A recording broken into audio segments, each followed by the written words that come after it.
Bom, pessoal, seguinte, então vamos lá. A próxima questão, a partir da questão 16, começa a intercalar com as questões que vocês viram com o professor Rodrigo, certo? Né? Então a gente vai pulando aí as outras questões. Bom, seguinte, ó, eu anotei aqui o meu site, www.pocopets.com.br, é o meu sobrenome, tá? Se vocês não lembrarem, lembre de pouca garrafa, aí vocês não vão esquecer, fica fácil. Ou então, vocês podem me ver também na TV, assistindo o meu programa, né, que eu passo todo dia na Band, à tarde. Põe na tela da Atena, aí vocês vão lembrar, tá? Tem o... né, depois eu dou autógrafo aí no final, olha só. Vocês têm o site do Essência sobre a Forma, é um site aí, vocês vão entrar no site lá do professor Ahmed, e no cantinho tem ele lá com a fotinho dele, tem lá questões, tem também, do jeito que está resolvido aqui, está lá, tá? Então, vocês vão ter lá, e tem meu e-mail pessoal aqui, tá, gente? Ó, tá vendo, ó? Esse aqui é meu e-mail pessoal, precisando de alguma coisa, pode me mandar, tirar dúvidas e tal. Bom, com relação ao e-mail, eu faço algumas ressalvas, que é o seguinte... Tem gente que tira dúvida sobre o trabalho, tal, não tem problema nenhum. Se for uma dúvida simples, fácil, eu respondo. Tá? Se for uma dúvida que eu tenha que fazer pesquisa, aí não dá. Não, outro dia a menina falou assim, professor, posso mandar um e-mail e tirar uma dúvida? Pode. Ela mandou um e-mail que tinha 15 itens, assim, para... Aí não dá para responder, né? Eu vou gastar mais tempo respondendo do que efetivamente... Agora, se é uma coisa simples, eu já respondo na hora... Mas eu demoro um pouco para responder, tá? Por quê? Não, quando eu digo na hora, sim, eu respondo com mais facilidade. Não respondo na hora porque eu estou em treinamento direto, estou em trânsito, à noite dou aula todas as noites, sábados, até dia 28 eu estarei na faculdade direto, então uma coisa bem corrida, tá? Bom, além de ter a empresa, tudo isso. Porque eu trabalho também, não só da aula. Não é o que vocês falam? Você trabalha também ou só dá aula, né? Eu faço as duas coisas, Bom, diga. Pessoal, deixa eu aproveitar, nós temos aí mais 1h30, basicamente, 1h37 minutos. Deixa eu aproveitar esses minutos para falar sobre a pós-graduação. O Rodrigo comentou com vocês, não comentou? Bom, então vou falar novamente. Nós, após aqui, eu sou o coordenador, eu que estou coordenando esse curso de pós, tá? É o mesmo que nós vamos implantar lá. O de lá eu vou substituir e colocar o daqui. É o mesmo, estou mudando lá, né? Porque aquele de lá é muito ruim. Bom, é verdade, eu estou falando da instituição que ela estuda. Não, é assim, o curso da Trevisan. Oi? Não, é a pós da Trevisan. Por quê? Quando você faz um curso de FRS, não é que o curso é ruim, tá? Não é isso, não é isso. É que eu também vou coordenar este curso lá, na Trevisan.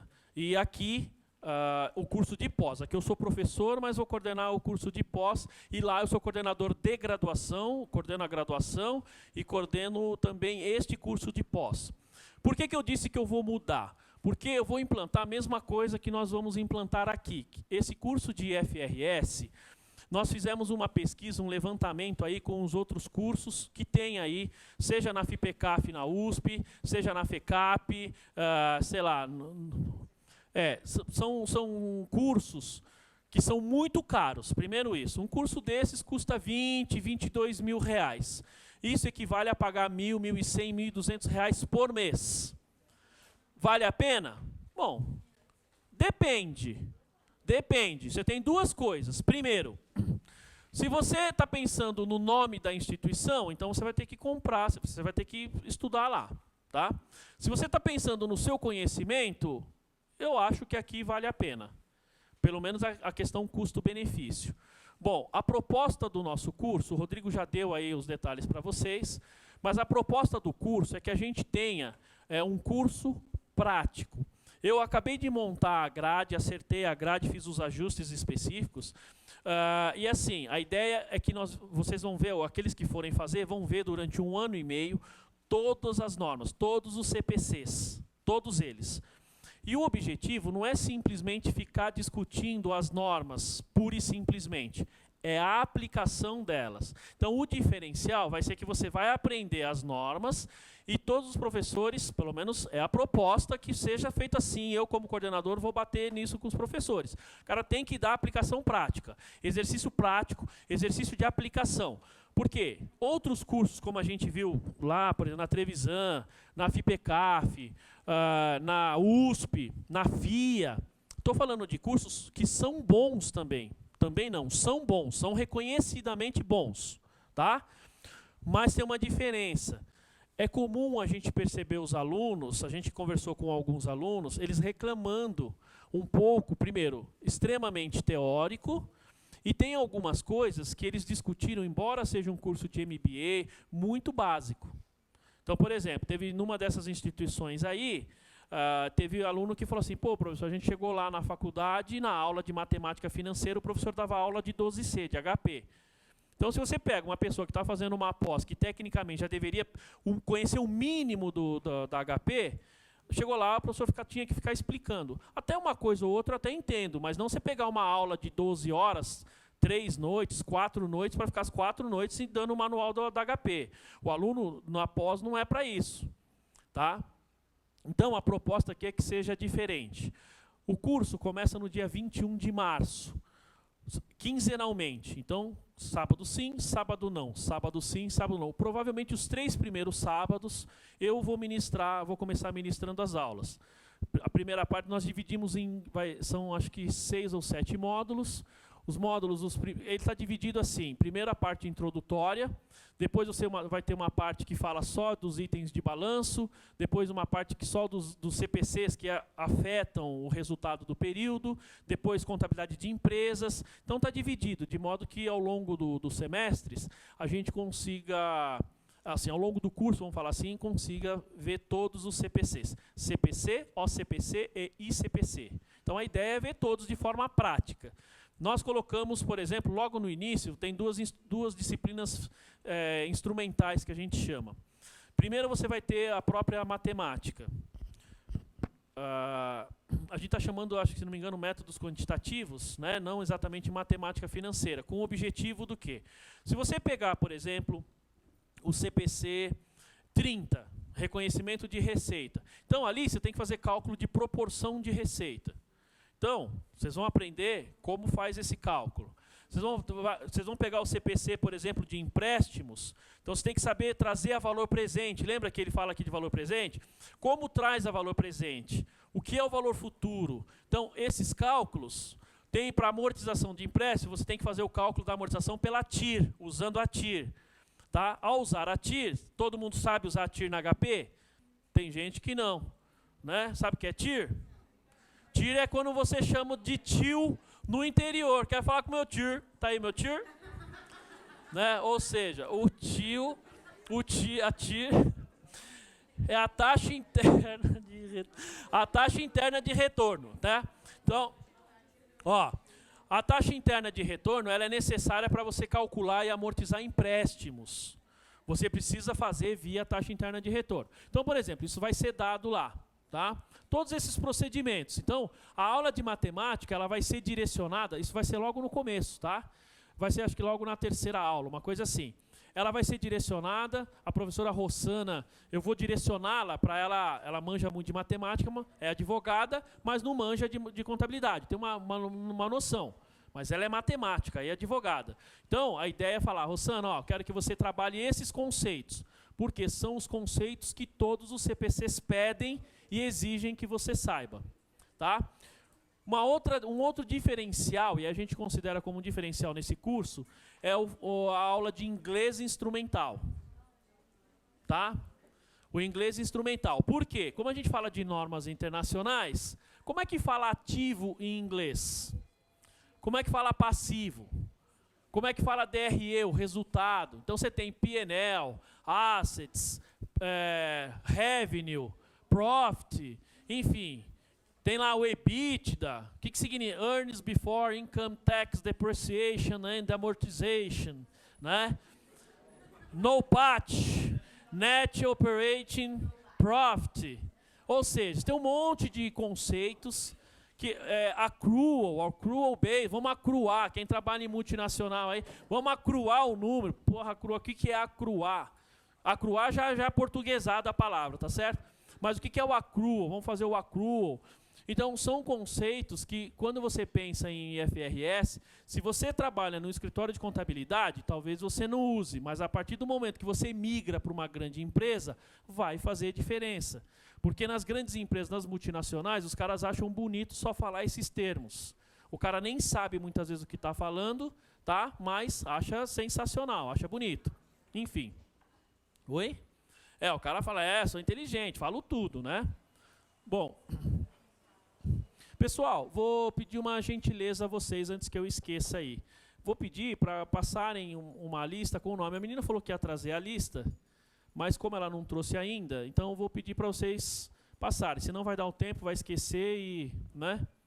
Tá? Por favor, para assinarem o nome numa lista aí, para depois a gente ver lá com a outra lista, enfim. Tá? Então, gente, vale a pena? Vale. O curso... Comparado com esses outros cursos, custa R$ 196 por mês, para quem fizer depois. Para quem preencheu semana passada, tem a lista lá de... o valor seria 150.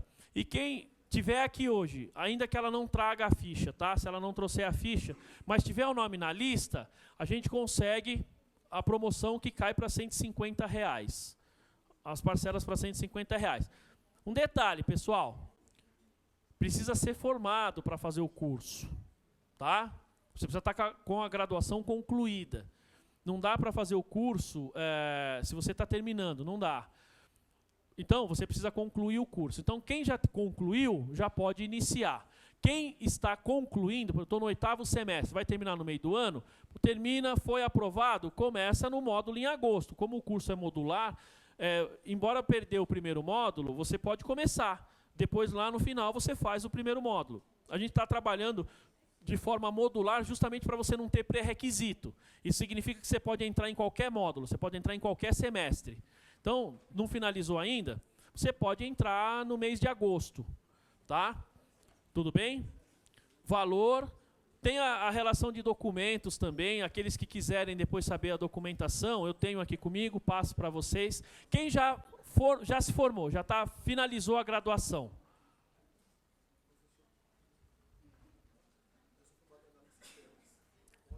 Então, se for, ele está perguntando, sou formado em análise de sistemas. Pode? Tendo graduação, pode. Ou seja, não precisa necessariamente ser formado em ciências contábeis, é qualquer graduação. Então, você é formado lá na Argentina. Você é contador público, que eles chamam lá? Em sistema de informação também. Tem que ver se o seu diploma está validado aqui no Brasil. Eu posso até perguntar, eu aconselho ligar para a Ana da secretaria e fazer essa pergunta. Mas provavelmente ela vai perguntar se tem a validação para reconhecer a graduação aqui. Entendeu? Você fez a revalidação aqui do título? Não? Mas eu acho que para especialização, acho que pode. Acho, não tenho certeza. Porque assim, como é Mercosul, no Mercosul a graduação agora vale para todos os países. Não precisa necessariamente, até onde eu sei, tá? Você não precisa necessariamente fazer essa revalidação. Mas dá uma ligadinha aqui e fala com a Ana, a secretária, segunda-feira, depois da 1h, ela dá essa informação, porque tem que ver na lei se tem algum impedimento. Tá? Oi? Não entendi. Vamos lá, pessoal? Ô, mimos. Vamos lá. Põe na tela aí. Põe na tela. Ó, pessoal, é o seguinte. Vejam essa questão aqui. Então, nós temos aqui uma questão de... O que ele pede, essa questão aqui? Contabilização da folha de pagamento, não é isso? Ó... Aqui é o seguinte, quem aí sabe contabilizar folha de pagamento? Levanta a mão. Sabe fazer, mas contabilizar mais ou menos. Muito bem, olha só. Gente, essa questão aqui não é uma questão difícil. O conhecimento que ela demanda aqui, gente, é efetivamente aquilo que vai ser considerado... Você não precisa ser especialista em contabilização de folha, tá? Até porque vamos ver o que o exercício está pedindo primeiro. Ó, uma sociedade empresária apresentou os seguintes dados extraídos da folha de pagamento, no mês de agosto. Aí ele fala, considerando apenas os dados acima, o valor total das despesas do mês, então ele quer saber o que? As despesas. Então é mais fácil a gente olhar aqui e identificar desses itens quais deles serão despesas. Eu não preciso necessariamente pensar no lançamento contábil. É lógico que se você tiver esse conhecimento, vai facilitar muito. Então aqui nós vamos no mais e menos. Só que a gente tem que saber se esses itens são efetivamente despesa ou não. Gostou do mais e menos? Bom, vamos lá, pessoal. Imposto de renda retido na fonte dos funcionários. É despesa da empresa? Não. Então, só risca aí, que essa é zero. Horas extras, é despesa da empresa? Mais, né? Nesse caso a gente pode pôr mais aí, porque ele quer saber o total de despesa, então nós vamos somar só. Contribuição previdenciária dos funcionários? Não. Não, essa não depende, é dos funcionários. Desconta do funcionário e paga para o INSS, tá? O que você está dizendo é que vem atrás, aqui embaixo, ó. Contribuição previdenciária é despesa da empresa? Sim, essa é despesa. Então soma aí. Salário família é despesa da empresa? Não. Quem paga o salário família? O INSS. Então não é despesa. Salário maternidade? Não. Quem paga é o governo? Salário base dos funcionários? Sim, essa é despesa. Figuetes? Figuetes, não tem ali, ó? Figuetes? FGTS? É despesa? Sim.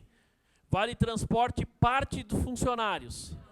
Não. Você ia falar sim, né? Vale transporte parte da empresa? Sim. Vejam aí. Pá. Quanto deu?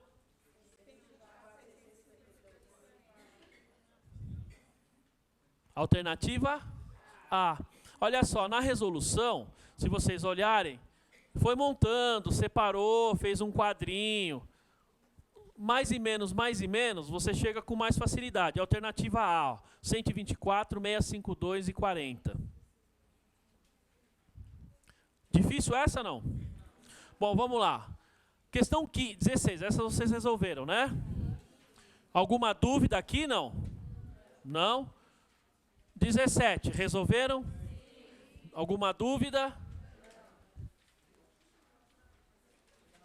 Se tiver alguma dúvida, pergunta, tá, pessoal?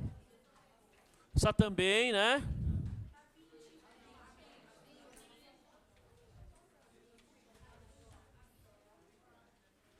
Vamos lá, questão 20, contabilidade pública.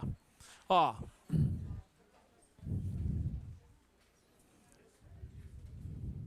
Gente, lembra que eu disse no início? Uma coisa que cai muito nas provas, nas questões de contabilidade pública, são os demonstrativos. Os demonstrativos, eles caem com muita frequência, tá? Então, veja, aqui ele está perguntando do fluxo das operações, fluxo de caixa, financiamentos, dos investimentos. Embora nós estamos marcando aqui como contabilidade pública, olha só, né? Nós estamos falando de fluxo de caixa, o conceito é igual, aqui nesse caso é igual. Então, aqui, embora seja contabilidade pública, fluxo de caixa. Vamos ver o que ele diz aí. Bom, de acordo com as normas brasileiras de contabilidade aplicadas ao setor público, relacione o tipo de fluxo de caixa adotado por uma determinada prefeitura, descrito na primeira coluna, com as respectivas operações apresentadas na segunda coluna. Gente, o seguinte, ó, uma dica importante com relação à contabilidade pública. Na contabilidade pública, questões de contabilidade pública, ó, contabilidade pública, auditoria, perícia, é assim, isso não tem no FIPECAF e isso não tem no livro de contabilidade de custos, tá? Então, aconselho vocês fazerem o seguinte, procurem, eu não tenho ainda nenhuma, eu vou ver se eu acho depois com calma, vou colocar lá no site um pouquinho mais para frente, vou pegar apostilas, assim... Claro, eu preciso, não é simplesmente procurar, né? No meu caso, eu precisaria pegar, dar uma avaliada, aquilo que realmente ajudaria os alunos. Tem gente que, no caso de contabilidade pública, tem um livro lá de contabilidade pública, não tem? Bom, tem gente que não tem. Mas se você pegar e comprar um livro de contabilidade pública, puxa, o livro é enorme. Imagina, até a prova não dá tempo de você ler o livro, CPCs, fluxo de caixa, não dá tempo. Então, a dica é, busquem uma apostila na internet, tá? Com os principais conceitos. Vai ajudar bastante. Estou dizendo isso porque realmente ajuda.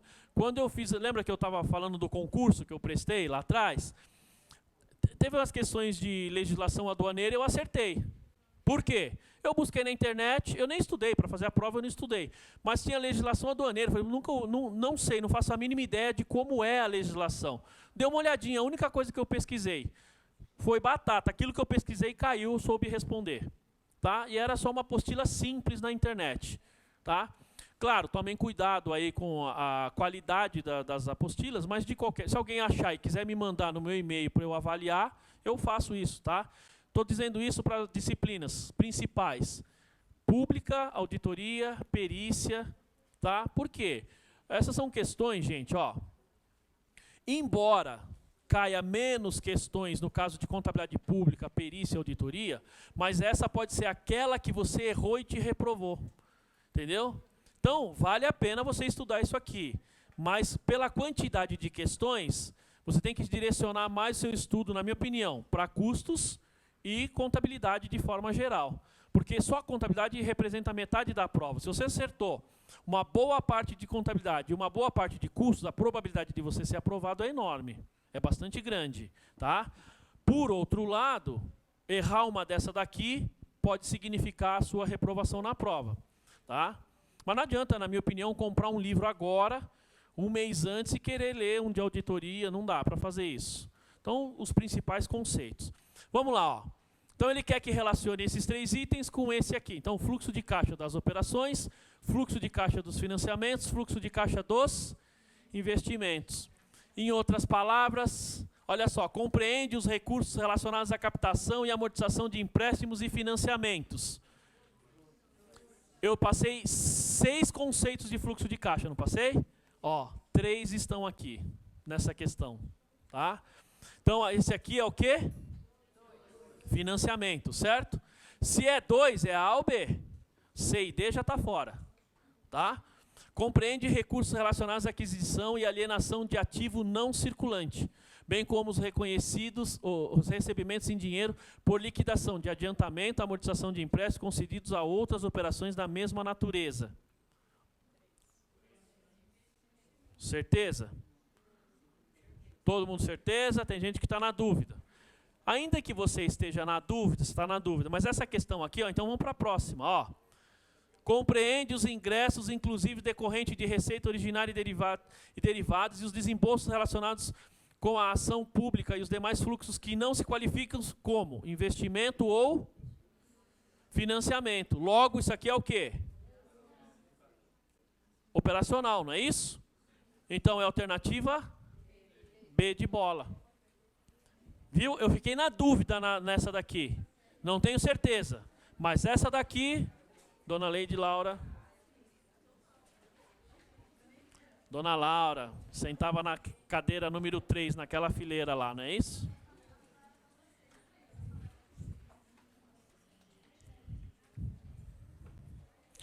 Fácil. Esses são os conceitos que eu passei do fluxo de caixa, viu?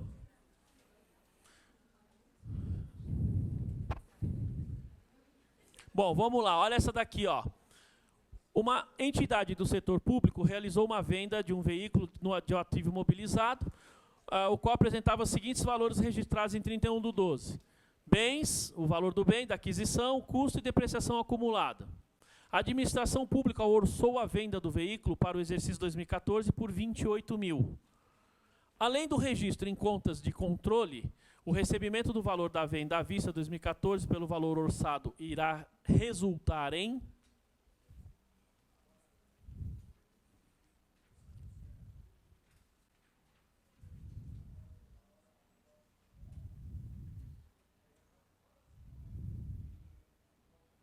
Sabem essa, não? Por isso que eu disse que é assim, ó, as questões de contabilidade pública, principalmente, elas envolvem uma série de conceitos nos quais quem não está habituado com a contabilidade pública, né, então dificulta um pouco, não tem jeito. E assim, os conceitos, a gente precisa... Eu não gosto muito do termo, mas a gente precisa decorar esses conceitos aqui. Porque é pura decoraba aqui, você tem que decorar. Esse aqui não tanto, porque aqui você tem o lançamento, tá? Você tem que fazer o lançamento contábil aqui, tá? Mas vamos ver aí as alternativas. Alguém sabe aí já, não? Sem ter olhado ali quando eu passei a alternativa? Bom, olha só, o que ele fala, ó. Então, ele está vendendo um veículo de 24 mil e a depreciação acumulada 400. A administração pública orçou que a venda desse veículo seria no valor de 28. Então, o primeiro, ó, um registro a crédito no grupo de variação patrimonial aumentativa no valor de 4. E de natureza patrimonial, registro a débito e a crédito no grupo de execução de orçamento de natureza orçamentária no valor de 24. O que vocês acham dessa questão? Pula. Ó... Vejam aqui, pessoal, olha só. Ele está falando aqui, ó, de execução orçamentária, não é isso? Ó, de natureza orçamentária. Cadê? Ó, e a crédito no grupo de execução do orçamento.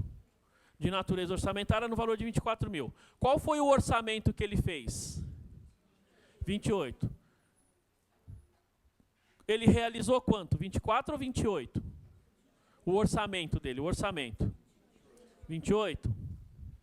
Então, a gente sabe que ele fala aqui que você vai ter aqui, ó, no grupo de execução de orçamento de 24, né? Então, isso aqui acho que já elimina uma alternativa ali, certo?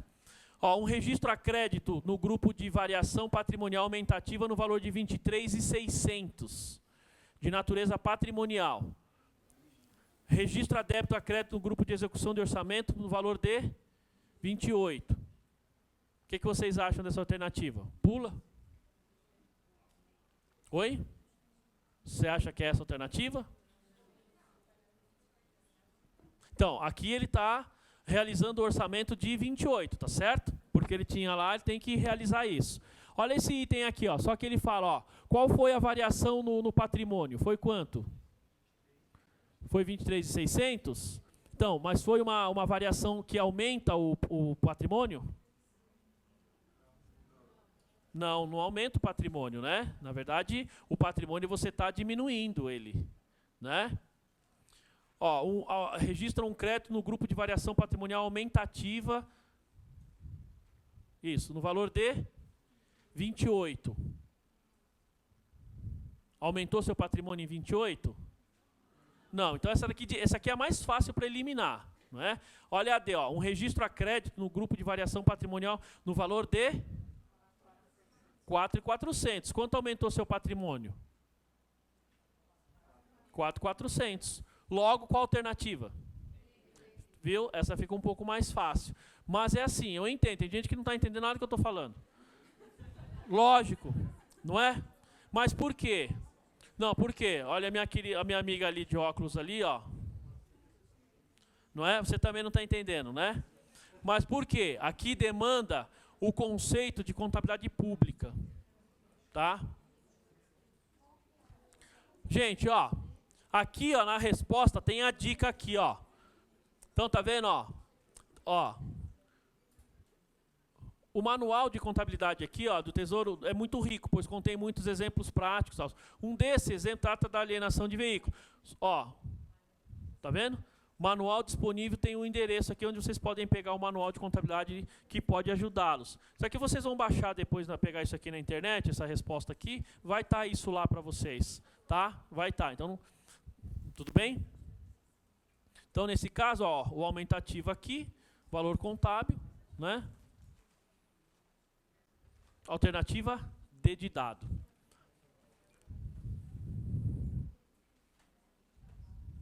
Ó, vamos lá. Olha essa questão aqui. Contabilidade pública, mas nós estamos falando de norma brasileira de contabilidade, né? Depreciação, amortização, exaustão. Assinale a opção correta. O imobilizado de uma entidade do setor público estava assim constituído. Então, nós temos lá um monte de dados. Fala, ó, no decorrer do ano 2013, não houve novas aquisições. Então, não tem novas entradas lá, nem baixas. Foram mantidos os critérios de vida útil e valor residual. Então, nós já falamos da vida útil, quando eu mostrei aqui o exemplo. Valor residual, você já tem o conceito. Então, significa que isso não mudou, não se alterou durante o período. E não foram identificadas perdas por recuperabilidade. O chamado impairment. Tá? O chamado impairment. Então, não teve perda por impairment aí. Acerca da situação acima, o valor contábil de imobilizado apresentado no balanço patrimonial em 31/12. Olha só. A gente tem aqui, ó, depreciação acumulada em 31/12, tal. Ele quer saber em 31/12 de 2013. Para vocês saberem, cálculos de depreciação, amortização, ou hoje, atualmente, imobilizado no setor público é igual ao no setor privado. Então, não tem diferença. Então, quando você fala de imobilizado, se for no setor público, aplica as mesmas técnicas agora, né, do setor privado. Depreciação, vida útil. Antes não tinha depreciação no setor público. Não havia depreciação. Agora, há o conceito de depreciação. Então, tem que ser feita essa consideração, tá? Vamos lá, como é que a gente resolve isso? Ele tem veículos, custo, vida útil, valor residual, depreciação acumulada. O que a gente tem que fazer? Achar a taxa. Eu preciso depreciar por quanto tempo mais? 1 ano, tá certo? Ele é 31/12/2012, ele quer saber o quê? Ó, o valor contábil do imobilizado. Então, eu tenho o meu custo, não tenho? Eu preciso achar a minha depreciação acumulada de mais 1 ano. É isso que eu preciso. Eu tenho acumulado 2012. Eu posso calcular, colocar ela do lado, somo e chego no resultado. Como é que a gente vai fazer isso?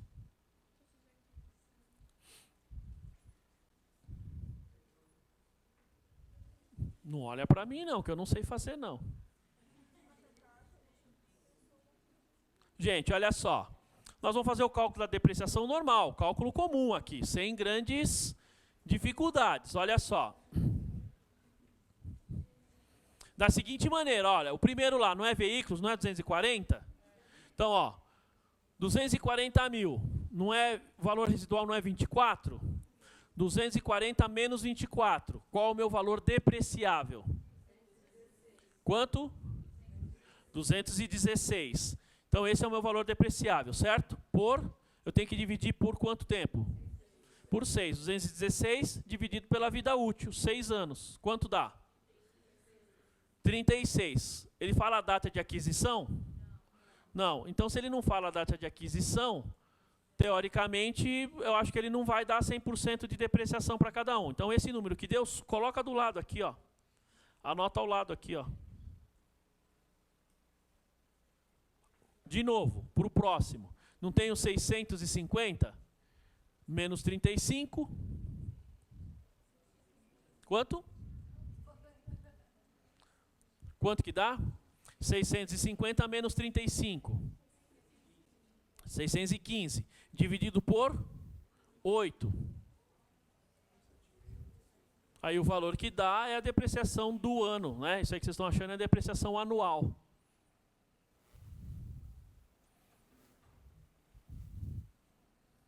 Fácil não? Essa é uma questão fácil, mas ela é um pouquinho trabalhosa. Eu não sei se a gente conseguiria resolver de outra forma. Alguém vê outra forma para resolver aí, não?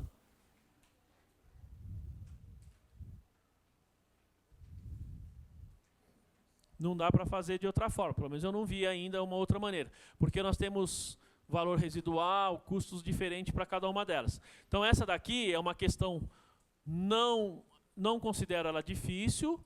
Por outro lado, a considero trabalhosa, demorada para fazer. Então, aqui você pode perder aí 4 minutos nessa questão. Pode acontecer de você ter esses 4 minutos aí de glória aí, né? Tem uns 15 minutos de fama, tem uns 4 minutos de perda aí. Quanto deu? Alguém chegou? Quanto?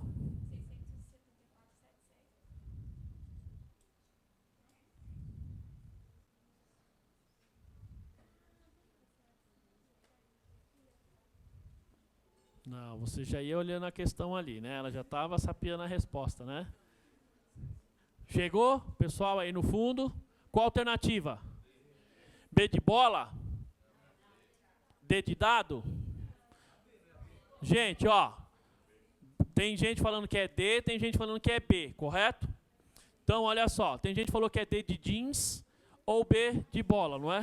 Não é D de jeans? Não, olha só. Gente, alternativa B de bola. Cuidado. Quem falou alternativa D, falou o quê? 674 e 700. O que é o 674 e 700?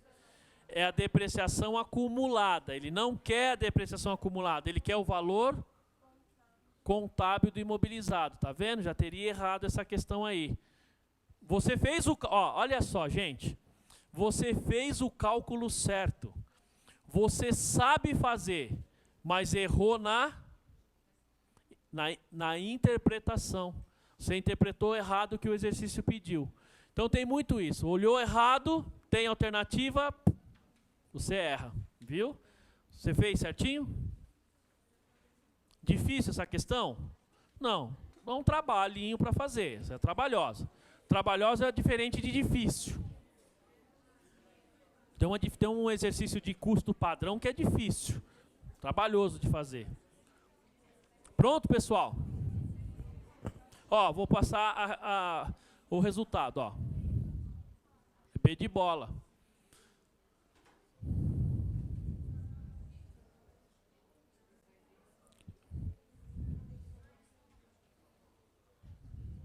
Ó, pessoal, estava passando a lista, vai passar a lista oficial aqui, ó. Tá? Então segurem aí, vai passar a lista oficial ali.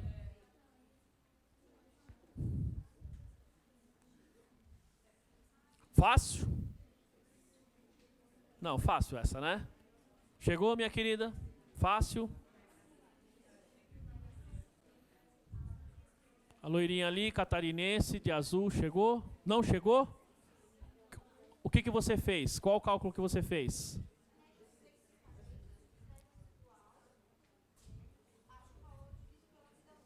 Isso. Coloca aqui ao lado, aqui, ó. Então, aí veja só, você fez isso para todos? Pessoal, olha só.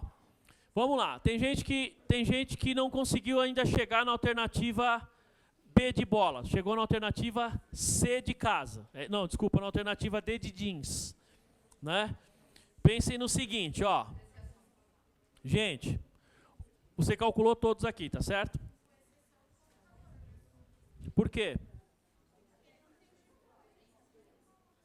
Não, como não? Você não tem problema, se não tem valor residual, você usa isso aqui. Tá, pessoal, é o seguinte, se não há valor residual, significa que você vai usar o computador até o final, você tem que depreciar ele total, não tem problema. Ó, para quem fez a depreciação e anotou aqui ao lado, o que significa esse número que vocês calcularam? Ele é o quê? A depreciação anual de qual período? 2013. Você tem a acumulada de 2012.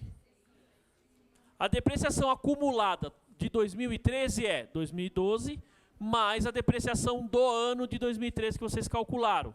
Somando tudo isso, vai dar 674 e 700. 674 e 700. Isso é a depreciação acumulada. Aí eu tenho que pegar só o custo de aquisição menos a minha depreciação acumulada que eu calculei. Dá os 515.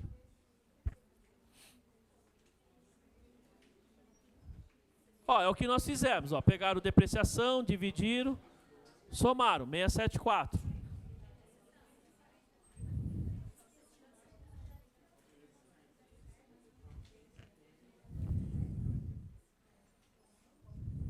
Chegaram aí, conseguiram? Agora sim? Gente, olha só, uma questão simples. Vários de vocês teriam entrado pelo cano aí, essa questão, não é? Porque vocês estão olhando a questão da depreciação acumulada e não o custo final do bem. Sair aqui da... Aonde? do ano 168,675. Somado aos 506 que você já tem aqui, ó, né? Dá 674. Mas 674 é o quê? A depreciação do período.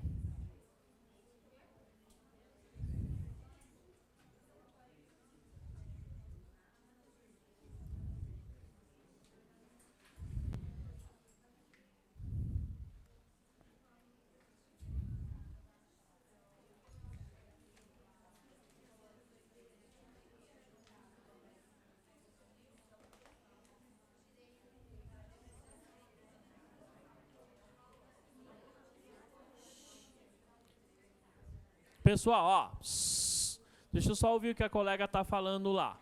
Qual é o seu nome? A Silvia. Ela está falando que ela resolveu de forma diferente, tá? E chegou no mesmo resultado.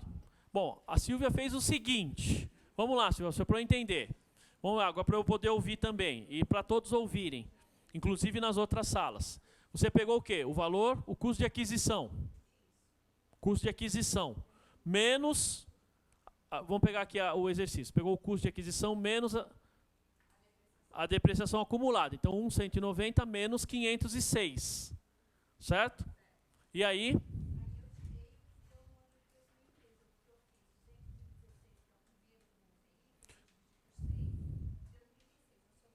Também, o que ela fez foi isso aqui, ó. Ela pegou 190 menos 506. Quanto que dá isso daqui?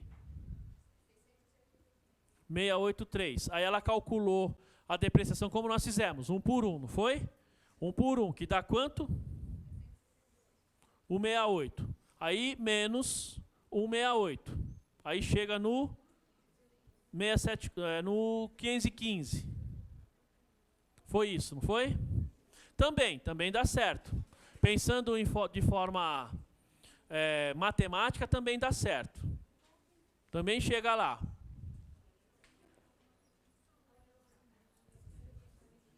Muito bom. Próxima.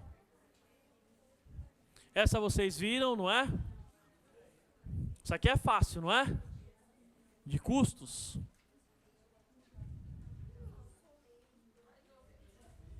Essa aí eu acho difícil, essa questão aqui. Dá muito trabalho essa daí. Isso aqui vocês fizeram com o Rodrigo? Fácil. Custos. Legislação tributária, fizeram.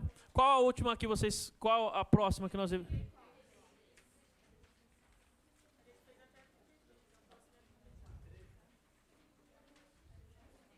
Essa vocês fizeram?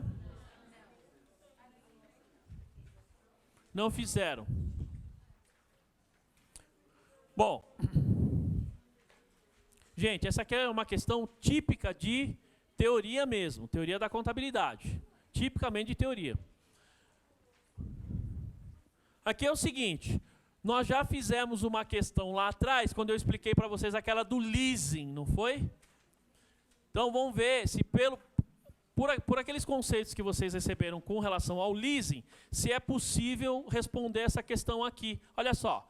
De acordo com as normas brasileiras de contabilidade, relacione os critérios de mensuração apresentados na primeira coluna com suas respectivas contas apresentadas na segunda coluna. E, em seguida, assinale a opção correta. Então, o que ele fala aqui, ó, item 1. Avaliado pelo método do custo ou pelo método da reavaliação, quando este for permitido por lei. Item avaliado pelo valor do custo ou pelo valor realizável líquido. Dos dois, o menor. Então, vamos lá. Eu tenho aqui, ó, tenho 1, 2, né? E tenho 3 itens. Então, ó, estoque de mercadoria. Eu uso método do custo ou reavaliação, ou valor de custo ou realizável líquido dos dois o menor. Qual? 2. Oi? Gente, olha só. Não, o primeiro aqui, ó, estoque de mercadorias para revenda. Pessoal, olha, lembrem-se do conceito, está lá no CPC 16. No conceito lá no CPC 16, ele fala o seguinte, o estoque de mercadorias deve ser avaliado pelo seu custo ou valor realizável líquido. Dos dois, o menor. Este é o conceito. Lembram? Imobilizado, se a gente for olhar, é o quê? Valor presente ou valor justo. Dos dois, o menor. Custo ou valor justo ou valor presente, dos dois, o menor. Dos três aí, no caso, né? Então, aqui nós temos o número 2. Então, nós sabemos que é a alternativa C ou D. Ó, aí nós temos imóveis de uso. Imóveis de uso. É pelo valor realizável líquido ou método do custo ou reavaliação? Bom, ó, essa questão aqui, eu vou explicar para vocês, aí, claro, já vou dar a resposta aqui, tá? Esse modelo aqui, pessoal, valor de custo ou realizável líquido, isso aqui é especificamente do estoque, tá? Pronto. Então, os outros dois, seja imóveis, marcas, patentes, tá? Imobilizado, aqui nós estamos falando de intangível, ele sempre vai ser realizado pelo, avaliado pelo método do custo de aquisição, quando este for permitido por lei. Desculpa, ou reavaliação. No Brasil, é permitido reavaliação? Não, no Brasil foi proibido com a Lei 11.638, tá? A Lei 11.638 proibiu fazer reavaliação, não existe mais, não se pode mais fazer. Tudo bem? Então, essa questão é a alternativa D, D de dado. Vamos lá, teoria da contabilidade. Vocês fizeram essa, não? Não? Muito bem, pessoal. Aqui cabe alguns esclarecimentos conceituais quando a gente fala de receita. Bom, olha o que ele diz. Tem uma frase lá na receita, né, no CPC 30, ele fala o seguinte: quando o desfecho de transação que envolva a prestação de serviços puder ser confiavelmente estimado, a receita associada à transação deve ser reconhecida, tomando por base a proporção dos serviços prestados até a data do balanço. Entenderam? Quando o desfecho da transação envolva a prestação de serviço puder ser mensalmente confiavelmente estimado, a receita associada a esse negócio, a esse contrato, a esse item aí que você está falando, ela deve ser reconhecida, tomando por base a proporção dos serviços prestados, até a data do balanço. Bom, ela não entendeu ali ainda, né? Isso é uma frase que tem lá, vamos lá. Acerca da afirmação acima, não se constitui condição a ser satisfeita para que o desfecho da transação possa ser confiavelmente estimado. O que é desfecho? Vamos esclarecer um pouquinho mais isso daí. O que é o desfecho da transação? Oi? É quando você finaliza a transação ou parte dela. Você tem o desfecho daquele serviço que você está prestando, tá? Você tem o desfecho.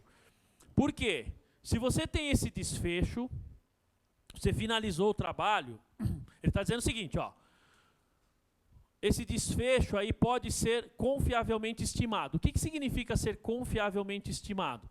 Quando ele fala até aqui, ó, ele está dizendo o seguinte: eu tenho um trabalho, vou prestar um serviço tal, isso vai demorar tanto tempo, e eu vou medir a evolução desse serviço, seja por medição. O mais comum é na construção civil. O engenheiro vai lá e mede, não é isso? Se você está falando em tecnologia, você tem projetos, então você tem os estágios do projeto, você entrega cada parte do projeto. Então você tem o desfecho de cada etapa do projeto, desde do Go Live lá, do kickoff até o final do projeto. Não é assim que vocês trabalham nessa área? Bom, então você tem essas etapas. A cada etapa, a cada desfecho, a cada conclusão da etapa, eu devo reconhecer a receita, não é isso? Bom, mas isso só pode ser feito, pessoal, ó, se for confiavelmente mensurado, tá certo? Ó, a receita associada, se for confiavelmente, nós podemos reconhecer. Mas eu vou reconhecer isso quando? Só no final do contrato ou com base na proporção do serviço prestado? O que vocês acham? Oi? Não entendi. Na proporção. Então vamos ver, ó. dos 4 itens aqui, qual deles não é condição para que a gente possa reconhecer a receita? Primeiro, os serviços executados até a data do balanço puderem ser confiavelmente mensurados. Isso aqui é condição para eu receber, para eu reconhecer a receita ou não? Sim. Então, se sim, está errado. Lembram do certo e do errado? Então, ó, essa alternativa aqui, ela é efetiva, não é isso? Mas eu estou buscando a alternativa correta, a afirmativa correta ou a afirmativa errada? Que vai representar a alternativa correta. Então, essa daqui é uma afirmativa correta. Ó, for provável que os benefícios econômicos associados à transação fluirão para a entidade. Isso é, eu sou, para reconhecer receita, eu preciso ter certeza de que esses resultados vão fluir para a entidade? Sim ou não? Sim. Não adianta se eu prestar serviço para uma empresa e a receita não for vir para a minha empresa, vai para outra empresa, eu não vou reconhecer receita. Quem tem que reconhecer a receita é outro, não eu. Tá? Depois, ele fala lá, ó, for possível mensurar confiavelmente o valor da receita. É condição para eu reconhecer a receita? Sim, se eu não sei o valor, como é que eu contabilizo? Como é que eu reconheço? E aqui embaixo, ó, os serviços tiverem sido concluídos. Então, exato, se é até a data do balanço, na verdade nós estamos reconhecendo na proporção. E aqui ele diz que o serviço tem que estar concluído de forma completa. Qual é a alternativa? D de dado. Gente, só para a gente avançar um pouquinho nesse conceito aqui, quando que a gente reconhece a receita? Quando que nós devemos reconhecer a receita? Exatamente. Isso aí você já sabia, né?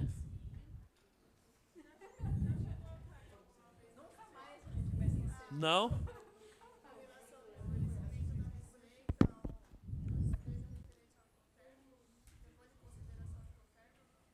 Eu não vi nenhuma questão desse tipo. Ela está fazendo a seguinte pergunta, ó.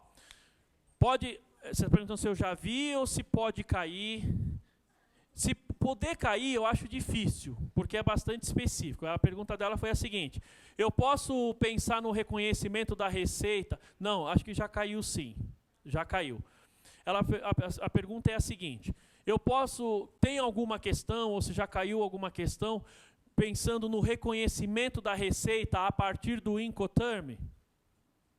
Ferrou que eu não sei o que é Incoterm. Então, não sei o que ele está perguntando, muito menos a resposta. Tá certo? Gente, Incoterm, né, que são cláusulas contratuais de negociação internacional. A gente conhece 2, que são os mais comuns. Quais são? CIF e FOB. Não tem o CIF e o FOB?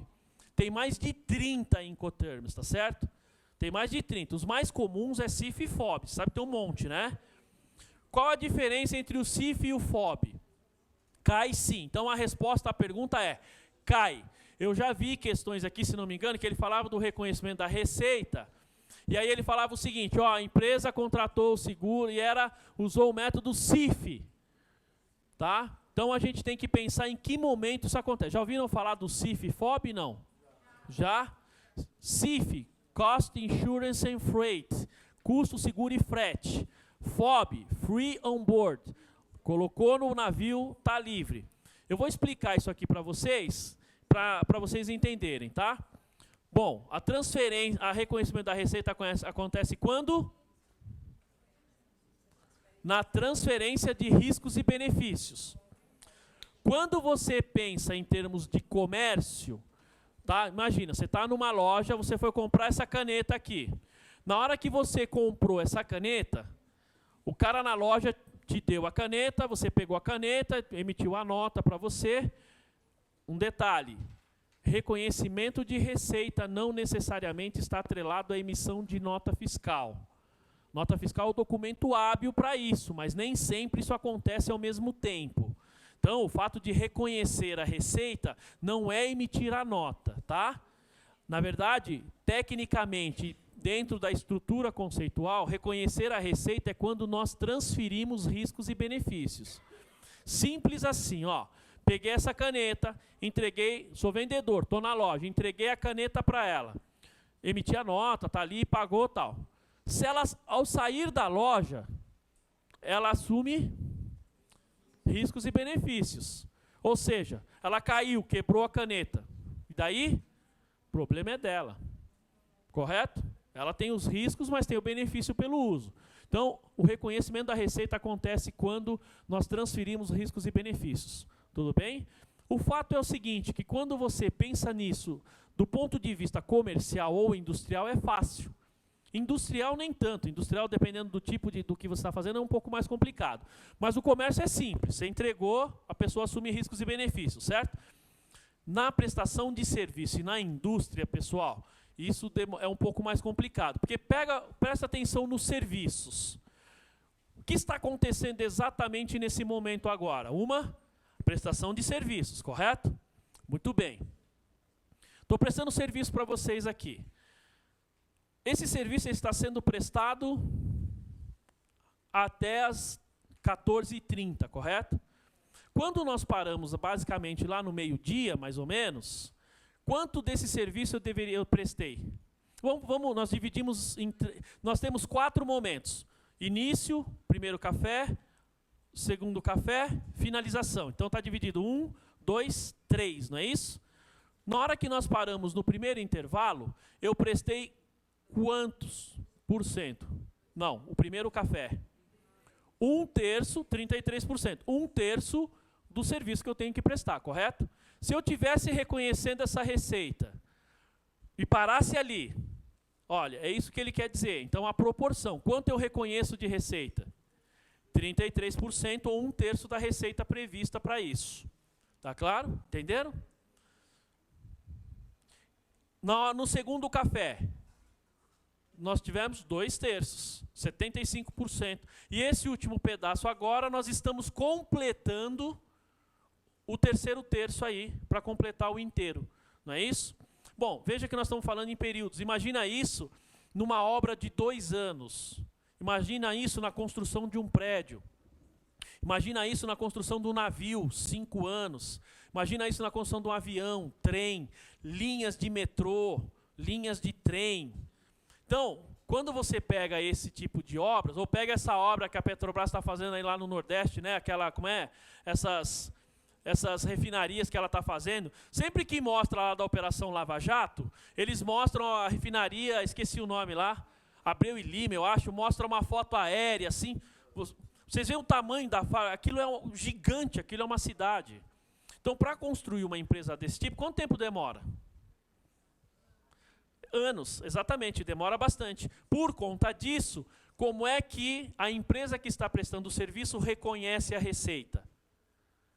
Ela tem 2 formas de reconhecer a receita, tá? 2 critérios. E esses critérios, o principal deles, que é o recomendado pelo CPC, ele está pensando sempre na transferência de riscos e benefícios.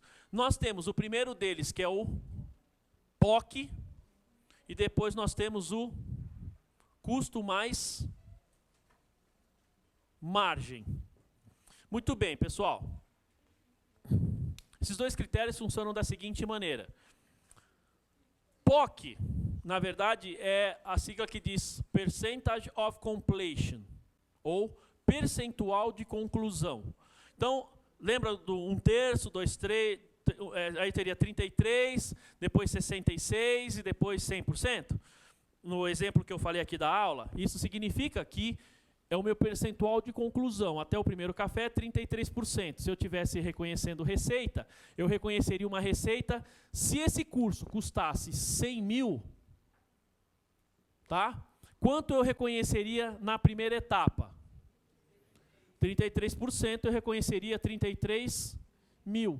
Na segunda, é porque é 33 e uns quebradinhos, né? Depois, na segunda, 33 e na última, os 34 aí, para poder finalizar o contrato. Ou seja, eu fui reconhecendo a receita à medida em que ela foi sendo concluída. Certo? Claro, você tem uma série de critérios que tem que ser adotado aqui. Por exemplo, você tem a questão dos engenheiros, que o cara tem que avaliar isso aqui. Você está prestando um serviço lá e fala, mas e no serviço? Você tem projeto. Aí, à medida que você vai entregando as partes do projeto, vai reconhecendo. Às vezes você não consegue fazer isso porque você não consegue medir o desempenho. Quando você não consegue medir essa evolução, aí você usa custo mais margem. Tá? Aí como é feito isso aqui? Vamos supor, você trabalha em TI, né? Você falou? Nosso amigo aqui é da área de TI. Então, quando ele está prestando serviço de TI num cliente, ele faz o chamado timesheet. O que é timesheet mesmo? Não é palavrão, não. O que é o timesheet? Controle de horas. Ele vai apontando as horas. Fiquei no cliente, tal dia, tal horário, entrei tal dia, ele marca quantas horas ele fez. Certo? Se ele ficou lá 10 horas e ele ganha R$100 por hora, então ele tem 10 horas vezes R$100 por hora, que dá quanto? 1.000, é isso? Ou seja, naquele dia ele ganhou R$1.000. Então, o que eu faço? Ali nós estamos falando custo mais margem. Isso aqui a empresa vai pagar para ele, certo? Tem os encargos aqui, tem tudo isso. Mas isso é custo ou receita? Custo. Esse CPC fala de receita. Aqui a gente olha o percentual de conclusão, porque você sabe a receita total, sabe o custo total. Então você calcula de acordo com a conclusão, reconhece a receita e o custo na mesma proporção. Aqui, eu sei a receita total, mas eu não consigo medir. Então eu faço o contrário, eu vou lá pelo custo, vejo o meu custo incorrido e falo o seguinte, ó, não é custo mais margem? Então o custo foi 1.000. Mas vamos supor que eu uso uma margem de 2,5. Quando eu fiz o meu contrato, eu já disse que a minha margem de lucro aqui, considerando impostos, tudo isso vai ser 2,5. Tá? 2,5. Então eu tenho 1.000 vezes 2,5, que dá quanto? 2.500. Então veja, qual é a minha receita? 2.500. Qual o meu custo? 1.000. Tá? Aqui, os 33.000. Eu tenho um custo total aqui, que eu calcularia também os 33% e reconheceria o custo. Tá claro, pessoal, esses critérios? O CPC, ele indica que seja feito sempre o POC, percentual de conclusão. Se você não tem como medir, aí você faz custo mais margem. Tá? Mas, de preferência, esse aqui primeiro. Esses são os critérios. Por quê? Aqui nós estamos olhando a transferência de riscos e benefícios. Tudo bem, gente? Dúvidas? Faça essa questão aqui. Você tem que conhecer o CPC 30, que é teoria de reconhecimento de receita mesmo.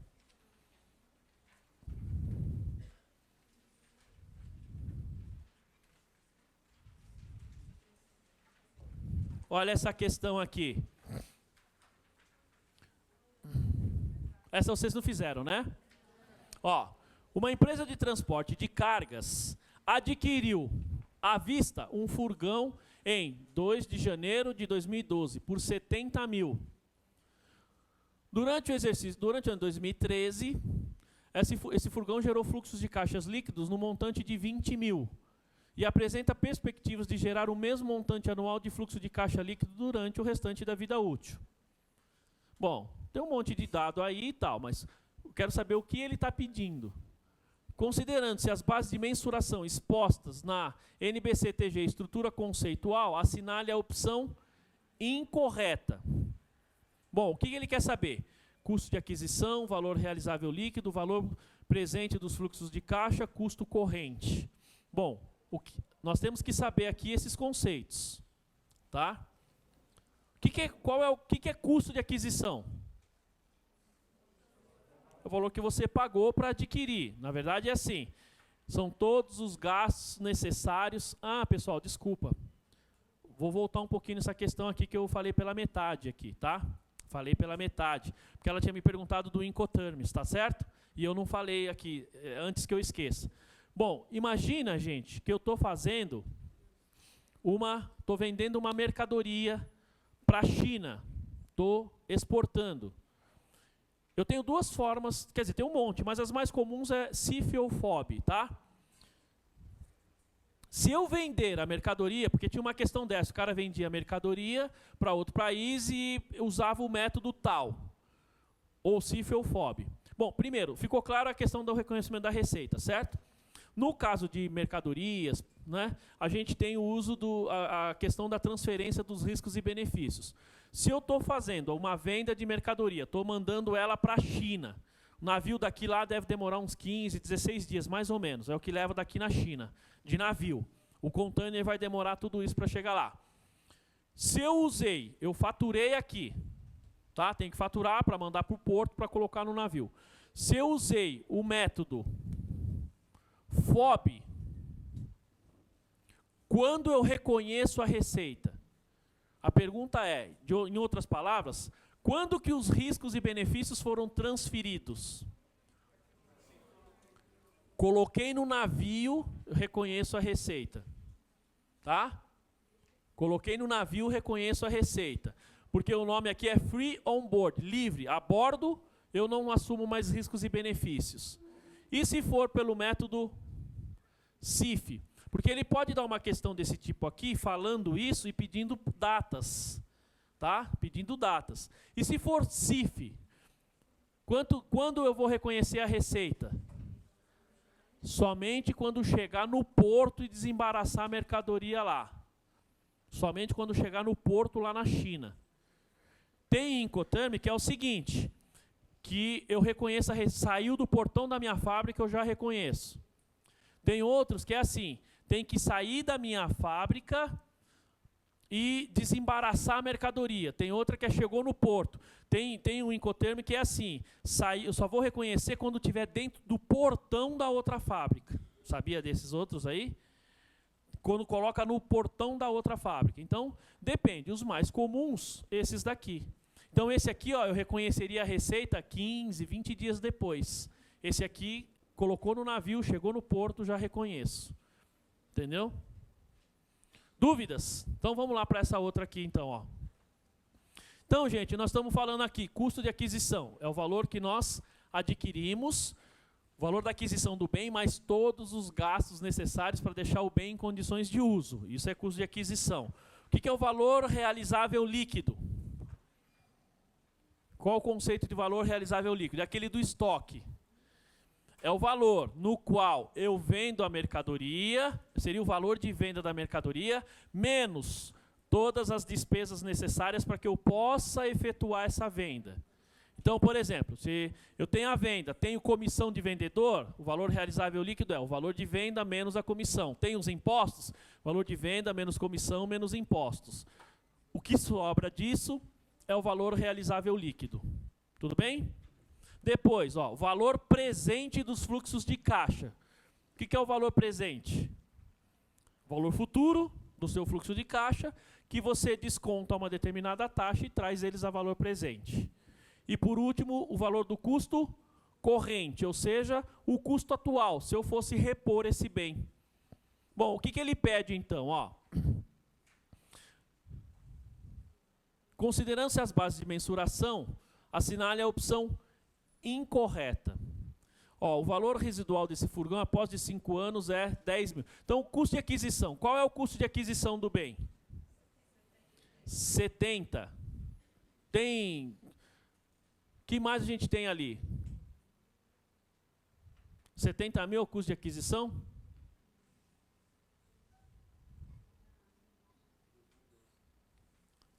E qual o valor que nós estamos falando de custo de aquisição ali? 48? Tá fácil demais, não tá?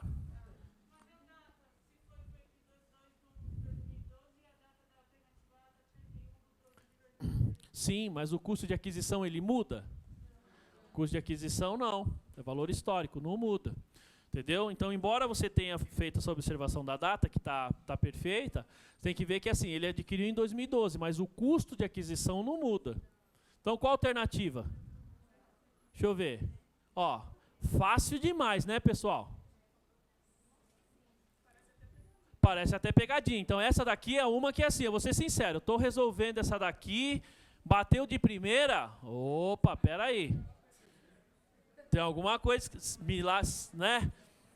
Oferta demais, o santo desconfia, não é isso? Então, para ter certeza, vamos fazer outra aí. Aí fala o valor realizável líquido.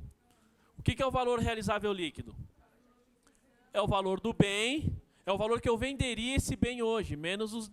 Qual o valor de venda deles? Tem aqui? Ó, é o valor menos o residual?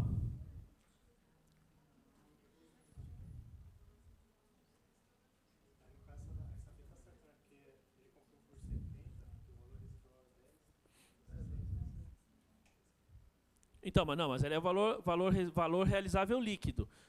O valor realizável líquido é o valor que eu venderia o bem menos os impostos e as comissões, as despesas para realizar essa venda. Qual o valor que eu conseguiria vender esse furgão?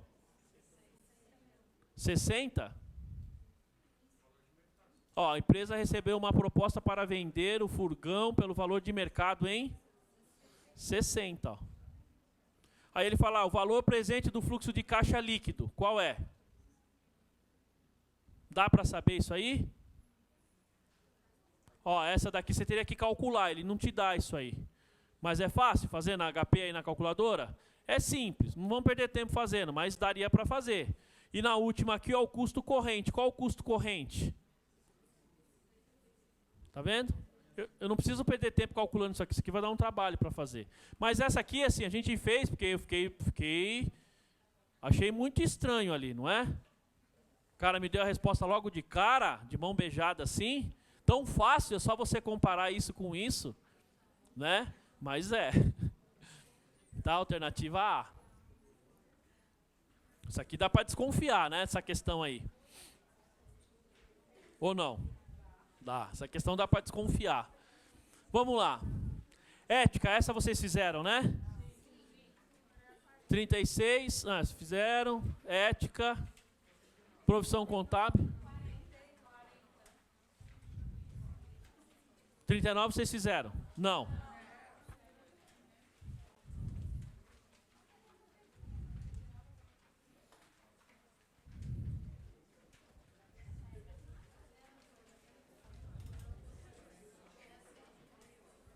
Qual é essa alternativa aqui? Já sabem aí a alternativa? Bom, em relação às variações do custo histórico prevista na resolução CFC 750/93, considerando-se o princípio da continuidade, assinale a opção correta. E aí? Bom, uma vez integrado ao patrimônio, um ativo pode sofrer variação decorrente da constatação de que o seu valor justo é superior ao custo de aquisição. Eu posso variar o meu ativo aí, ó, o meu custo histórico, considerando o valor justo superior ao custo de aquisição? Não? Uma vez integrado ao patrimônio, um ativo pode sofrer variação decorrente da constatação de que seu valor realizável é superior ao seu custo de aquisição. Pode ver que esses dois nós estamos falando de item superior ao custo de aquisição. Posso registrar essa diferença, considerar essa variação? Não sei, estou na dúvida. Não sei. Uma vez integrado ao patrimônio, um ativo ou passivo pode sofrer variação decorrente do custo corrente, que representa o valor presente dos ativos e passivos, menos os fluxos de saída e entradas de caixa. Xiii, Marquinhos, estou na dúvida.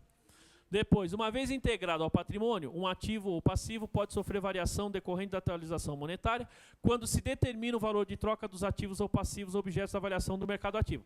Isso aqui ele está falando do que, esse último item aqui? Em outras palavras, isso aqui a gente chama de valor justo, fair value, aqui, ó, tá? Qual a alternativa? Bom, isso aqui complica um pouco, é difícil entender, não é? Qual que você acha, palmeirense? C. Alternativa, ó, aqui, gente, veja. Aqui demanda o conhecimento efetivo da resolução 750/93. Essa resolução ela é bastante conhecida, né? Na contabilidade a gente acaba usando bastante, porque ele fala dos princípios. Mas não é exatamente os mesmos princípios técnicos que a gente acaba... Aqui eles têm 7, agora tem 6 princípios. Tinha 7, parece que eliminaram 1, tá? Que eram de variação de, como é que chama? Não é atualização monetária, de variação monetária, mas era da correção, que era da inflação lá, correção por conta da inflação, esqueci o nome técnico agora, tá? Ele fala cada um deles aqui, alternativa A. É isso? Ó, alternativa A. Vamos voltar lá, ó. Uma vez integrado ao patrimônio, um ativo pode sofrer variação decorrente da constatação que o seu valor justo é superior ao custo de aquisição. Eu posso fazer uma reavaliação superior? Posso. Sempre? Não, não sempre. Mas em algumas situações eu posso, tá? É que aqui é o seguinte, ó, pessoal, essa questão aqui, eu vou ser bem sincero. Ele fala aqui, ó, o princípio da continuidade. Vocês conhecem esse princípio, não? Pressupõe que a empresa vai ter continuidade, que ela vai sobreviver, que ela não vai fechar.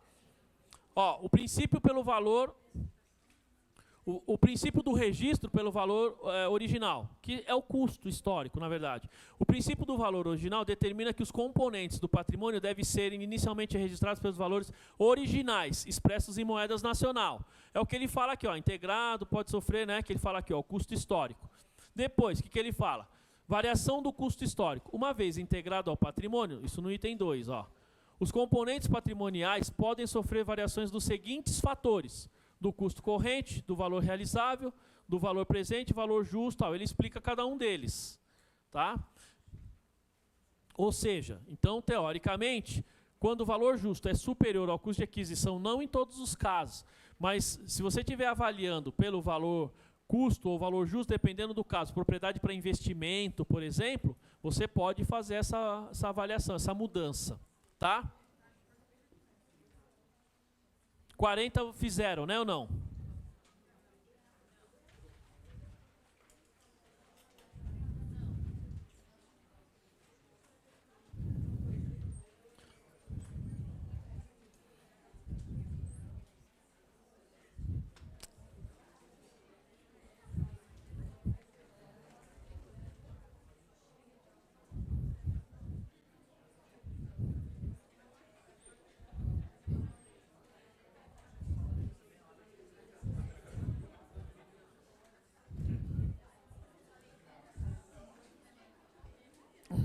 Pessoal, vejam essa questão aí. Estão cansados, não? Sim? Sim ou não? Vamos até às 18, então? Não, sem hora de almoço. Outro dia eu dei aula, você lembra? Quando terminou a aula na sala dela aqui outro dia aí, semana retrasada, né? Teve um aluno que chegou para mim e falou: professor, primeira vez que a gente ficou das 8 às 22h40 sem intervalo e ninguém nem saiu da sala. Foi ou não foi? Comigo é assim, meu, é pau no gato, entendeu? Escreveu, não leu, analfabeto. É, escreveu, não leu, analfabeto. Não é? Ó. É. Olha só, pessoal, essa questão aqui, veja que ela trata da NBC TG 1000. De manhã nós vimos uma que ela tratava da ITG 1000. Lembra? Essa aqui, ó, TG 1000. Ó, em janeiro de 2014, uma sociedade considerada média empresa alterou o modo de uso de alguns bens que integram o ativo imobilizado. Então fez alteração e, consequentemente, modificou o valor residual e a vida útil desses bens. Embora ele fale isso aqui no CPC da PME, aqui, ó, na TG 1000, isso aqui também vale para o CPC 27 imobilizado. É a mesma coisa para os dois, tá? Bom, de acordo com a NBC, uma mudança no valor residual, no método de depreciação ou na vida útil de um bem classificado como ativo imobilizado, deve ser tratado como? Aqui ele fala o seguinte, ó, mudança de estimativa, mudança de política, mudança de política. Conhecem essas diferenças? Não. Funciona da seguinte maneira. Você tem aqui, acho que é o CPC, não sei se 23, ele fala de mudança de política, correção de erro ou mudança de estimativa. Então nós temos esses 3 pontos, tá? Tem aqui, ó, mudanças de estimativas, mudanças de políticas e correção de erros. tá? E correção de erros. Bom, nós temos o seguinte, gente. Primeiro, o que é uma política contábil? O que é uma política contábil? Uma política contábil é todo o procedimento que você aplica na sua empresa proveniente das normas, de leis, dos regulamentos e muitas vezes, inclusive, do próprio uso e costume. Então, se você sempre faz aquilo com regularidade, isso acaba se tornando uma política contábil. Certo? Por exemplo, eu faço PEPs e WEPs. Ou minha contabilidade é eu uso, sei lá, média ponderada. Isso é o quê? É política? É uma política. Tá? Uma política contábil. Você usa determinado procedimento. Bom, sempre que a gente muda uma política, nós temos duas situações. Vamos supor, nós estamos usando aqui agora, né, saiu uma nova norma, um novo procedimento a ser utilizado. O que as empresas fazem? Elas pegam daqui para... Porque não tinha aquela norma, hoje tem aquela norma, tem aquele novo procedimento, eu começo a aplicar esse novo procedimento, correto? Agora, e quando tem uma norma que você deveria aplicar e você não aplicou? Você deveria aplicar lá sei lá, 2 anos atrás e você não aplicou, por desconhecimento, enfim. Vejam, num caso desse, pessoal, numa mudança de política, nós teríamos que pegar lá no balanço de abertura daquele período, reconhecer lá os efeitos dessa mudança de política e vir trazendo isso para cá. Tá? Ou seja, aqui nós temos, quando a gente muda de política, os ajustes, os efeitos, eles são retroativos. Tá? Você tem que retroagir, você vai fazer isso lá atrás. Tá? Mudança de política. Quando você faz uma correção de erro, quando você tem um erro, e você detectou que esse erro, você precisa fazer o ajuste, você também tem que fazer o mesmo procedimento. Você teria que ir lá atrás, contabilizar lá, ou reconhecer no balanço de abertura do último exercício que você tenha descoberto esse erro, tá certo? Faz no balanço de abertura e vem trazendo. Então, a gente também tem, eu vou mudar aqui, ó. Né? Vou mudar o nome aqui, em vez de retroativa, né, ele usa o termo retrospectivo.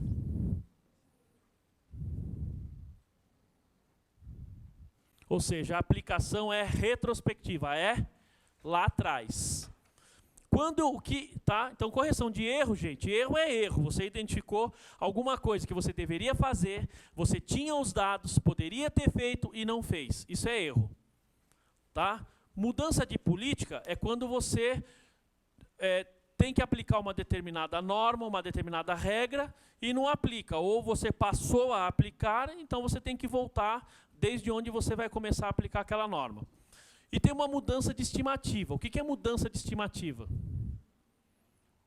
Que tipo de estimativas a gente tem, que a gente costuma ter nas empresas? Oi? Orçamento? Não. Que a gente registra, que a gente contabiliza. Aqui, ó, vida útil é uma estimativa. Ele fala aqui, ó, vida útil, valor residual, é uma estimativa. Tá? PCLD, provisão para créditos em liquidação duvidosa, é uma estimativa. Provisões, de forma geral, são estimativas. Então, sempre que nós temos estimativas, a gente pode mudar essa estimativa. Essa estimativa nós temos que rever a cada ano, na versão completa do CPC, ou rever no CPC da PME, quando há indícios de mudança de valor residual ou vida útil. Então, quando há essas mudanças, há indícios, a gente muda. Na versão completa, anualmente, eu tenho que fazer isso. A aplicação das mudanças de estimativas, elas são prospectivas. Eu vou aplicar de hoje para frente. Eu não vou voltar e aplicar lá atrás. O que estava para trás, naquele momento, era minha melhor expectativa. Agora, mudou minha expectativa, mudou minha estimativa, então eu aplico ela de forma diferenciada. Tá certo? Tá claro esses três conceitos, pessoal? Tudo bem? Então vamos ver se a gente consegue resolver aqui, ó. Então mudança de estimativa, mudança de política e mudança de erro. Ou correção de erros, né? Então, ó, mudança de estimativa. Calcula-se a depreciação, utiliza-se o novo valor residual e a vida útil com base no custo de aquisição ajustado do bem. E procede-se ao ajuste na depreciação do exercício e mudança em exercícios futuros. Bom, não tenho certeza, mas essa aí parece que sim, né? Mudança de estimativa contábil. Primeiro, pessoal, o que nós estamos fazendo? Nós estamos mudando política ou estimativa? Então, aqui, ó, C, política, D, política, tá fora, já descarta. A A parece que sim, não é isso? A A parece que é essa, mas estou na dúvida, Mudança de estimativa contábil, alternativa B. Calcula-se a depreciação, pode ver que é igualzinho. Utiliza-se o novo valor residual e a vida útil com base no custo de aquisição inicial do bem. Tá? E procede-se ao ajuste na depreciação em exercícios anteriores e em exercícios futuros. Oi? Alternativa A. Por quê? Ele fala aqui, ó. Com base no custo de aquisição ajustado do bem. Que ajustes são esses aqui? O ajuste da depreciação acumulada, porque você calculou a depreciação acumulada até aquele momento, e o valor residual, você vai ajustar. O custo de aquisição ele mantém, mas a base dele para recalcular, né, e em exercícios futuros. Alternativa A. Certo? Ó, depois nós temos, qual vocês estão? 41, vocês fizeram ou não?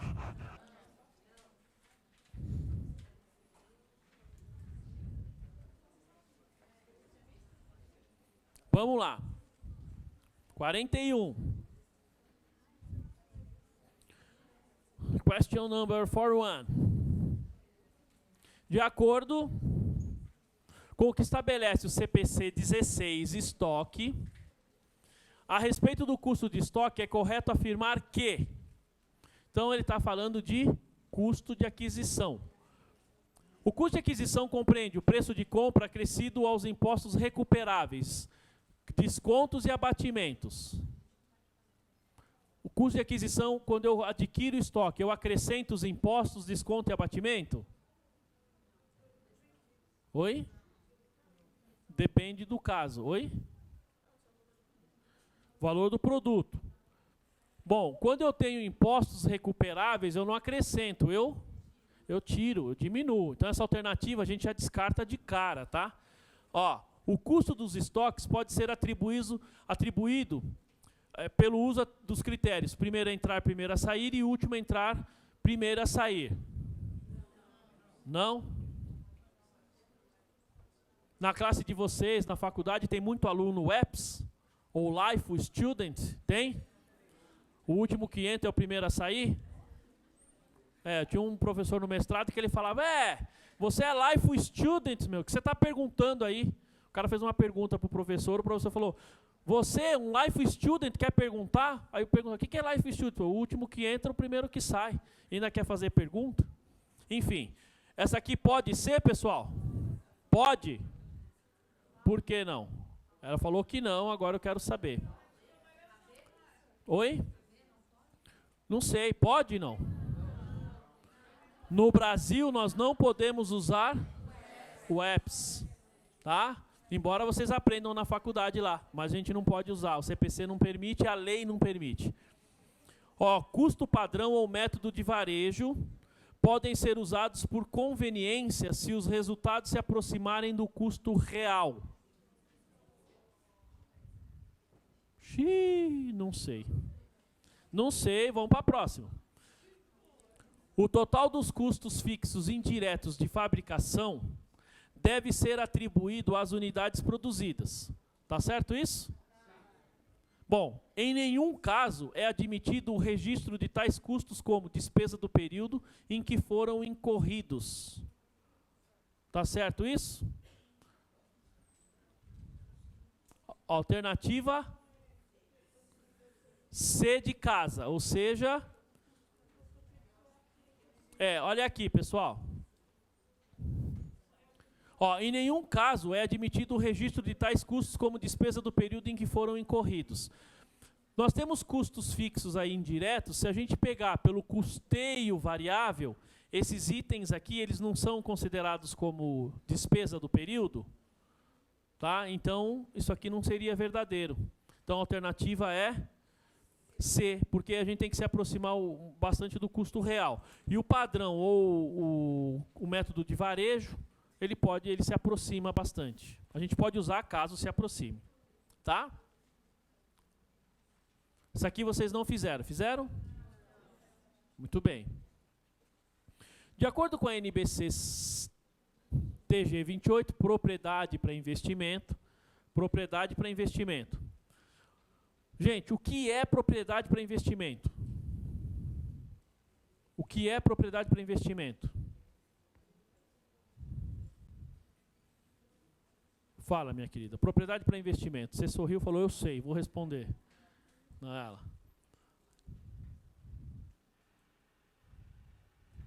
Silvia. Ativo imobilizado que é posto para locação. Não necessariamente. Cuidado, vou melhorar o que você falou. Não está de todo errado, mas é o seguinte.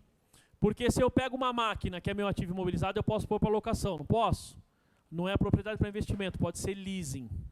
Tá certo? Gente, propriedade para investimento é quando a empresa tem terrenos ou imóveis, esses dois itens, terrenos ou imóveis, e ela deixa esses itens para gerar renda. De que maneira? Pode deixar parado lá o terreno, só para ganhar na valorização, ou utiliza, né, ganha dinheiro alugando esses bens. Esses dois tipos de itens, terrenos ou imóveis para locação ou para valorização propriamente dito, ele se classifica aqui em propriedade para investimento, desde que a empresa não utilize no próprio negócio. Tá? Se eu utilizo no meu negócio, eu não vou considerar como propriedade para investimento. Tá certo, pessoal? Agora, cuidado. E se o negócio da empresa for locação de imóveis? E o imóvel é dela. Pergunta, é imobilizado ou propriedade para investimento? Propriedade para investimento. Oi? Não.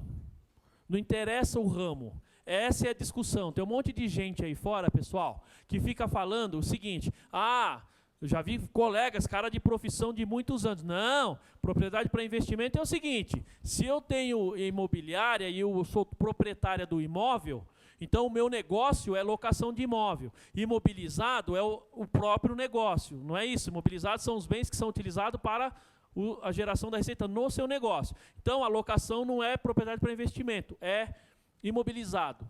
Errado. O ICPC 10, item 10, ele descreve isso. Não o CPC, o ICPC, tá? Ainda que você tenha imobiliária, ainda que aquilo seja seu e você aluga e é o seu negócio, considera-se propriedade para investimento e os bens, terrenos e imóveis que por si só, sem nenhum esforço físico, tá certo? Sem nenhum grande esforço, eles geram renda. Ou seja, pela valorização ou somente pela locação, independentemente de ser a sua atividade fim. Tá claro isso? Há uma discussão. Se vocês perguntarem isso para outro profissional aí, eles vão falar, não, seu professor lá falou besteira. Há uma discussão, mas é discussão de quem não sabe ler, porque quem lê lá o ICPC 10 está muito claro ele explicando isso. Por exemplo, eu tenho um prédio que seja de 10 andares, eu utilizo um como minha atividade. E o outro você aluga. Aí eu posso considerar como... Metade você tem que ratear. Metade é imobilizado, metade propriedade para investimento. Por que tem que fazer essa distinção, pessoal? Porque quando nós falamos de imobilizado, eu tenho que fazer depreciação, não tenho? Quando eu falo de propriedade para investimento, eu posso utilizar o chamado valor justo. No CPC da pequena e média empresa, aqui, ó, aqui é o CPC 28, tá vendo? Então aqui, as empresas que seguem esta norma, eu posso fazer opção por valor justo ou continuar depreciando, utilizando o método do custo. No caso do CPC da PME, eu tenho que utilizar valor justo. Eu só vou utilizar depreciação, chamado custo histórico, se eu não conseguir apurar o valor justo. Tá vendo? Então você tem uma diferença aí, tá? E quando você está no valor justo, você não deprecia. Anualmente você faz a valorização e verifica o valor justo. Aí você aumenta ou diminui o valor do bem, porque você está usando pelo valor justo. Tá? Tá certo? Entenderam os conceitos, pessoal? Então vamos ver essa questão aqui, ó. Então, no reconhecimento inicial, a propriedade para investimento deve ser mensurada pelo seu custo, que inclui os custos de transação. Isso é falso ou verdadeiro? Como? Vocês já estão cansados, né, pessoal? Mas falta só 4 minutos ainda. Ó, a propriedade para investimento, avaliadas pelo método do custo e não classificadas como mantidos para a venda, estão sujeitas a cálculo e registro contábil da depreciação acumulada, de acordo com os requisitos do CPC 27. Tem outro conceito aqui, na verdade, né? Mas vamos lá, vou voltar aqui. Se a entidade tiver previamente mensurado a propriedade para investimento pelo valor justo, ela poderá passar a mensurar tal propriedade pelo método do custo, caso os preços de mercado se tornem menos prontamente disponíveis. Então nós temos aqui, qual delas? Ó, pessoal, vou mostrar para vocês. Alternativa D de dado, tá? Ou seja, a primeira, pessoal, é verdadeira. Primeira é verdadeira. Isso significa o seguinte, que ela tem que ser mensurada inicialmente pelo custo e os custos de transação, porque eles vão compor o custo de aquisição. Aqui ele diz o seguinte, ó, na 2, a propriedade para investimento avaliado pelo método do custo e não classificadas, então pelo método do custo, a mesma coisa aqui, tá? Aí ele fala, ó, não classificadas como mantida para venda. O que é itens mantidos para venda? São aqueles imobilizados, você não tem o valor residual, não tem a vida útil, você chegou no final da vida útil, você para de depreciar, tá certo? Você não falou que você vai vender? Você tira do imobilizado e coloca no seu ativo circulante ou longo prazo, dependendo do caso, e classifica como mantidas para venda, até você vender, tá? Quando você faz isso aqui, ó, tá? Elas estão sujeitas ao cálculo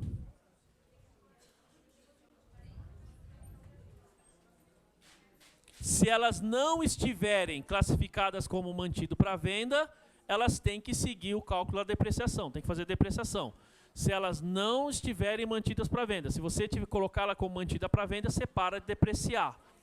E por último, se ela tiver previamente mensurado como valor justo, mas ela não consegue mensurar mais esse valor justo, eu não consigo, não tenho mais mercado ativo, não tenho mais como conseguir esse valor justo, então eu posso voltar a utilizar o valor do custo? Não, está falando que é falso, né? Eu não posso fazer isso. Se eu mantive o valor justo, tenho que manter o valor justo. Eu simplesmente não vou valorizar, mas vou manter no valor justo. Alternativa que nós vimos, D de dado. Certo? Essa vocês viram, né?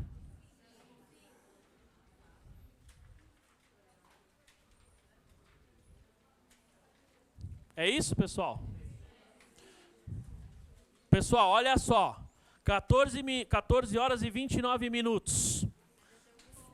Fechamos 1 minuto antes do tempo. Pergunta. Atendeu a expectativa de vocês? Sim. Foi válido ou não? Sim. Foi? Bom, vou dar uma dica de novo, pessoal, relembrando. Lá no meu site que eu coloquei aqui, peguem lá, tem as provas, essas provas resolvidas. Peguem a de 2013 e estudem pela prova de 2013 também. Lá tem bastante demonstrativo. Coloquei meu e-mail, se vocês precisarem de alguma coisa, please write me, I will be there to answer you. Certo, pessoal? Obrigado, pessoal. Valeu. Boa sorte. Valeu.